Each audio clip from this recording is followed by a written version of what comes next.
Dès aujourd'hui, une première question sur les pénuries. Le gouvernement dit et répète, il n'y aura pas de pénurie. Mais quand on voit notamment l'appel de certains syndicats routiers à exercer le droit de retrait qui achemine les denrées, est-ce que c'est pas de la méthode couée de la part du gouvernement de nous dire il n'y aura pas de pénurie, il n'y aura pas de pénurie, comme on nous disait il n'y aura pas de fermeture des écoles?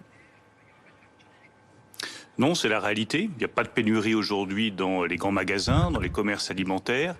Et si demain, il devait y avoir une pénurie, comme je le dis depuis le premier jour, je le dirais aux Français. Ils seraient informés pour que nous prenions les dispositions nécessaires.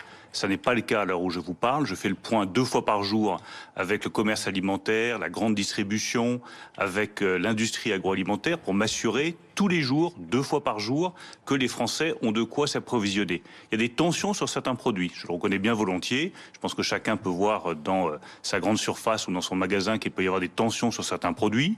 Il y a moins de variété sur un certain type de produit. Je pense en particulier aux pâtes. Vous avez moins de références de pâtes aujourd'hui dans vos grands magasins que ce qu'il pouvait y avoir hier. Mais je le redis, il n'y a pas de pénurie. Raison de plus, effectivement, pour garantir, comme vous le disiez avec les routiers, la sécurité de la chaîne alimentaire, de l'agriculteur jusqu'au distributeur, en passant par les routiers, qui sont absolument stratégiques dans cette chaîne alimentaire, et par l'industrie agroalimentaire.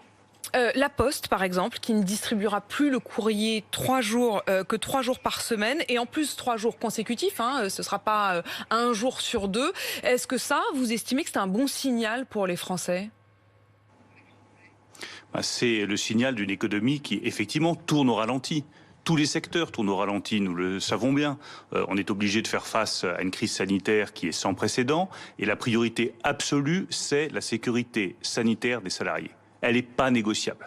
Donc c'est la priorité absolue et ça amène à fonctionner dans beaucoup de secteurs avec des activités qui sont réduites et avec des effectifs qui sont réduits.